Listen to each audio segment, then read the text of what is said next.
All right, guys, welcome back to the show. Now, we've got a lot to get into today, so here's a quick look at what's coming up. It also doesn't demonstrate that there's widespread voter fraud in New Jersey or anywhere. 6,600 non-citizens made it onto the voter roll. It's a pretty big problem.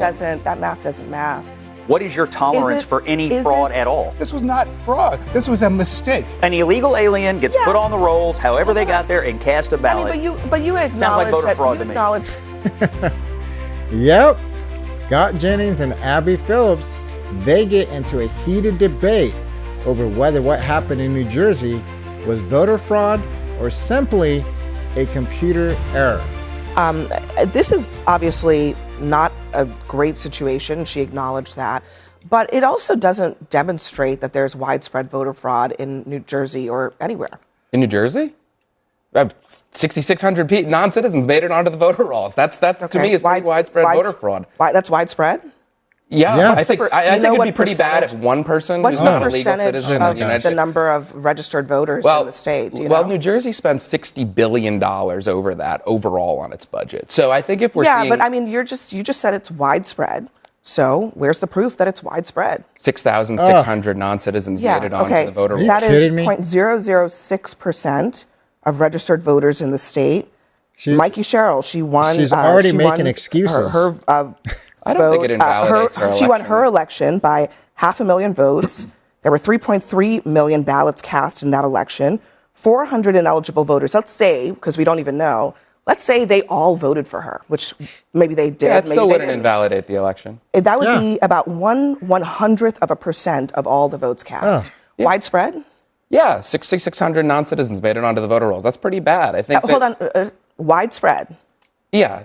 6,600 people who were inadvertently registered to vote. The vast majority of them never cast a ballot, and you're calling 400 maybe ballots cast by people who were registered as Republicans, as Democrats, as Independents, as widespread in a state where there are 6.8 million registered voters. Yeah, I'm with the governor of New Jersey on this. I think it's a pretty big problem. That math doesn't math, Jesse. Well, I didn't say it invalidated Mikey Sherrill's election result. I didn't say you said that, but I also dispute the idea that there's any proof that this is widespread. I think there are thousands of non-citizens on the voter rolls in New Jersey, and I'm pretty concerned about that. I would call it a widespread problem. I think the bigger problem here is that... What's your definition of widespread, by the way? Is it 1%? Is it 2%? I don't know, more than 100? Did you guys catch what Abby kept doing there? She kept bringing everything back to one word: widespread. When you really listen, that is not what we should be focused on. The fact is, non-citizens were placed on their voter rolls and hundreds of ballots may have been cast. That should be our concern.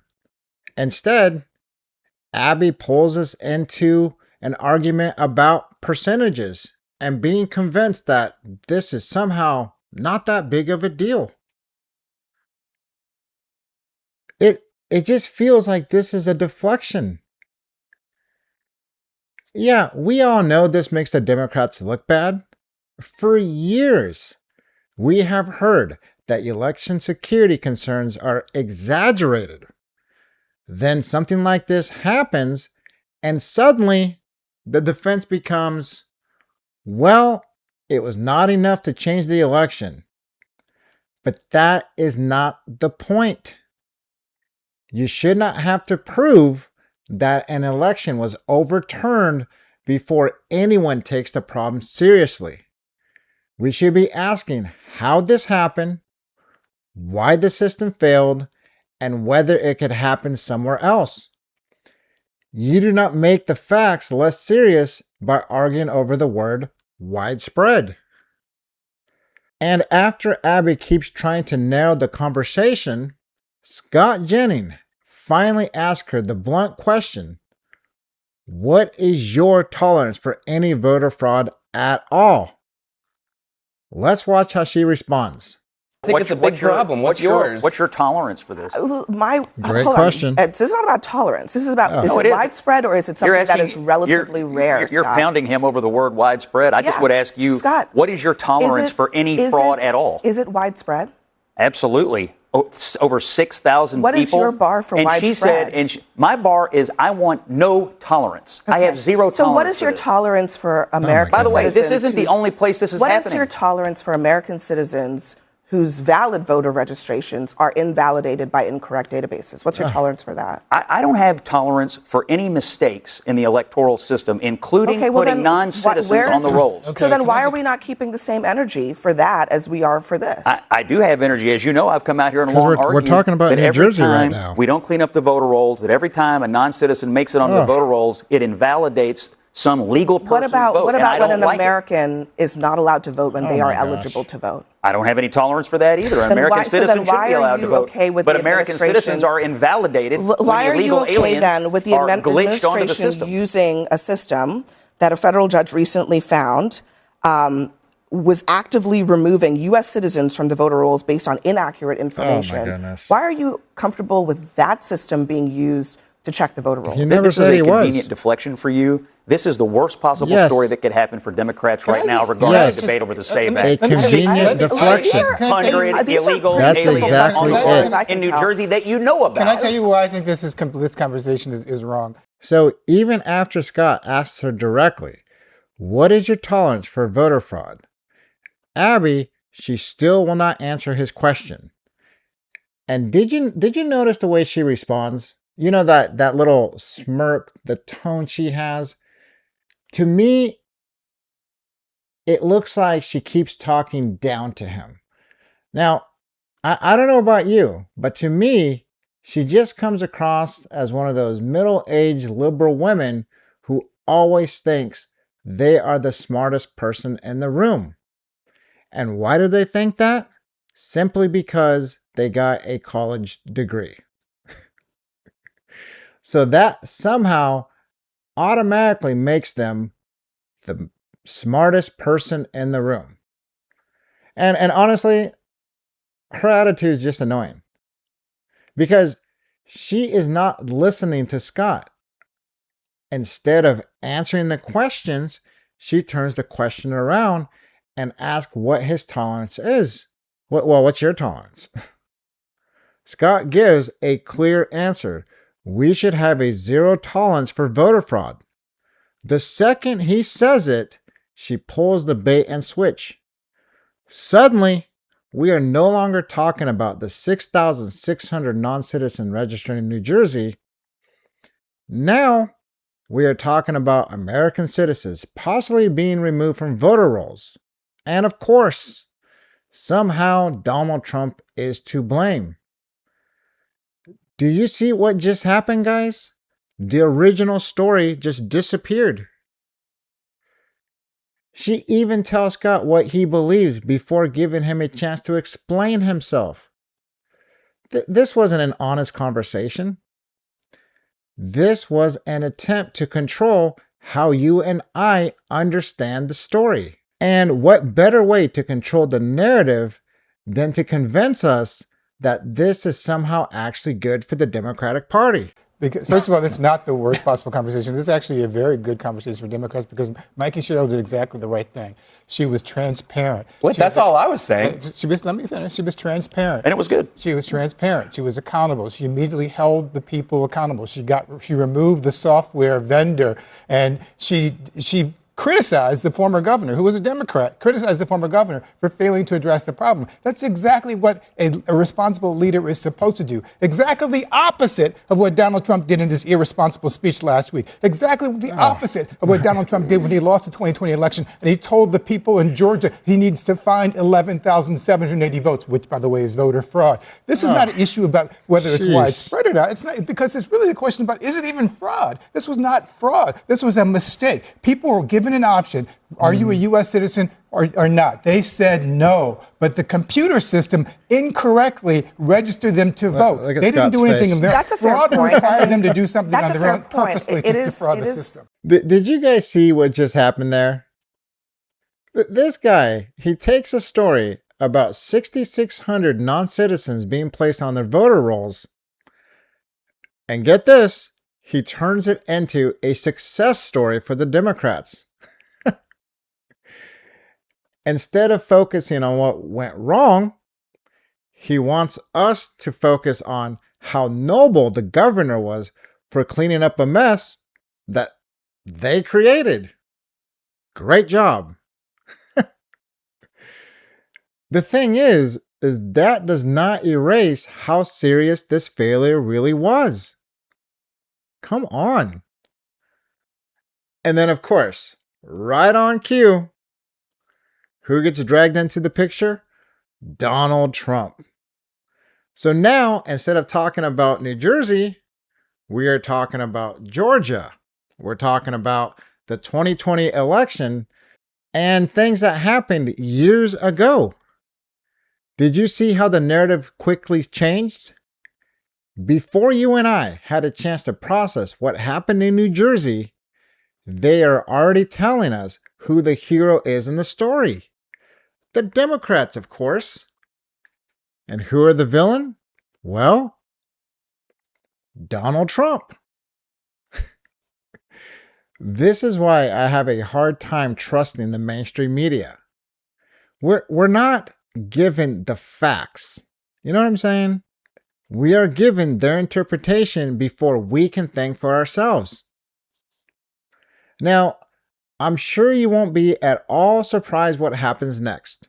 Abby, get this, she is going to argue that the non-citizens are not really responsible because they may have been confused and they are truly the real victims in all of this. The suggestion that this is fraud suggests that these people were trying to vote when they 400 knew of that them they did. I think fraud. Exactly. Hold on. They were, But let's they were be honest. I registered by mean, the state sometimes, incorrectly. listen, there's been a lot of work done Oh my on gosh. situations like this. And going back, you know, state by state, you can go state by state. There have been cases that have looked at it. They found, you know, maybe a couple of dozen cases over the course of 10 years, 20 years. Sometimes what happens is that when state systems are incorrect, people receive information and they are confused. But and Abby, they're well, not voting but Abby, because this is a great they're point. not voting because they're trying to defraud the system. They might have cast a ballot because they just weren't aware that they were incorrectly put on the voter roll. They weren't aware that they weren't a citizen of the United States? No, They but the question said in is, this instance that they weren't is citizens. this, They were Exactly. still is registered. this accurately described as fraud when none of these Yes. people Yeah. tried to register to vote? Yes, They because why? cast ballots. 400 of them cast ballots. They had Yes. to actively go do that. I assume no one voted in their name. Oh Maybe my they did. gosh. I don't know. Can But we- they actively cast a ballot. Yes. Did they not? Yes, they did. I think if there's one thing we can all agree on is if the software registered these people by mistake, that part is not their fault. But being registered and casting a ballot, those are two completely different things. Sure, the computer may have placed their names on their voter rolls, but the computer did not cast those ballots. And yet, Scott keeps trying to say it. 400 people still took the next step and voted in an American election. You know, instead of asking what they knew, why they voted, or how this happened, Abby immediately starts making excuses. Oh, maybe they were confused, guys. Maybe they did not understand. You know, maybe they thought they were allowed. Come on. That sounds like a middle-aged liberal woman to me. Are we really supposed to believe someone who comes into the United States illegally doesn't understand they can't vote in an American election? We should all have a hard time accepting that, guys, because that is not true. And once again, before you and I have all the facts, CNN is explaining it away and turning the people who cast the ballots into victims. You gotta be kidding me. Now, watch what happens in this final part because the panel shifts again, right? We're not talking about the 6,600 people and the 400 who actually voted. Instead, Let's focus on whether fraud requires intent and whether the numbers really matter. What I want to, but an illegal alien gets put on the rolls, however they got there, and cast a ballot. I mean, but you Sounds like voter fraud to me. acknowledge that some people might actually be confused, because this has come up in courts before, where some people who are ineligible to vote are not aware that they're ineligible to vote. Guys, widespread waste, fraud, and abuse doesn't require malice. It can be a product of government incompetence. That's my point from earlier. Okay, that's a fair point. I mean, you raised the issue. That's why I said the state of New Jersey spends $60 billion annual. Surely there's a gazillion other examples. I think it's a fair point that it can be due to the government just being dumb about some of these things or making mistakes. But again, I do think it's whether it is widespread or not matters. Clearly, I do think that the numbers actually matter, because if the argument is that this is so widespread that you need to override the state's constitutional rights to run their elections, then you have to actually prove that that's national voter ID is an 80% favorable issue. Right there, right at the very end. He says national voter ID is an 80% favorable issue. So stop using your feelings, Abby. You do not need some secret conspiracy for an election system to fail.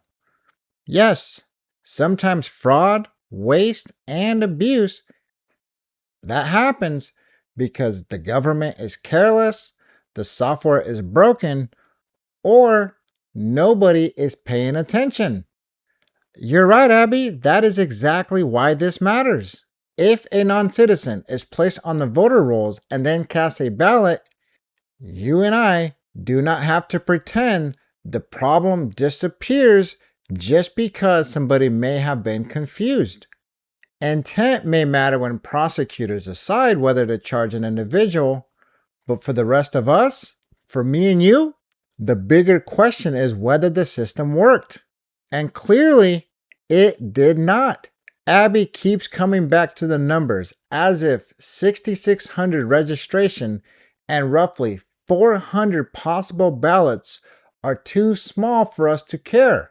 But if that is the case, then at what number would it be serious? 1,000, 10,000, 1 million, 100 million? Do we really have to wait until an election is changed before we fix the weakness? Yes, we can respect a state's authority to run its own elections, and we can still demand basic safeguards. And you know, guys, what really frustrates me is that this entire conversation started with the real failure in New Jersey. Yet, CNN spent most of the segment explaining why you and I should not be too concerned. That is why we have to watch these clips for ourselves, listen carefully, and then think for ourselves. Because if we don't do that, the media will make up what we should believe. All right, so now I want to know what you think. Should casting an ineligible ballot be considered voter fraud, even if someone claims they were confused? And do you think CNN examined this honestly, or do you feel like they try to minimize how bad it looked? Let me know in the comments below. And if you're still here, you have officially reached the end of the video. So don't forget, hit that like button, and you might as well subscribe while you're here. I try to put out at least 3 videos a week. And for the most part, they try to cover the biggest political stories, congressional hearings, and really some of the clips the mainstream media hopes you never watch and think for yourself. And so I want to end it with this, guys. Just in case you've forgotten, it's okay to be proud to be an American. Yes, we may not always agree. And for sure, our country may not be perfect. But as we all know, as you know and I know, America is still worth fighting for. We need to defend our country and save our values. You guys take care, and I'll see you on the next video.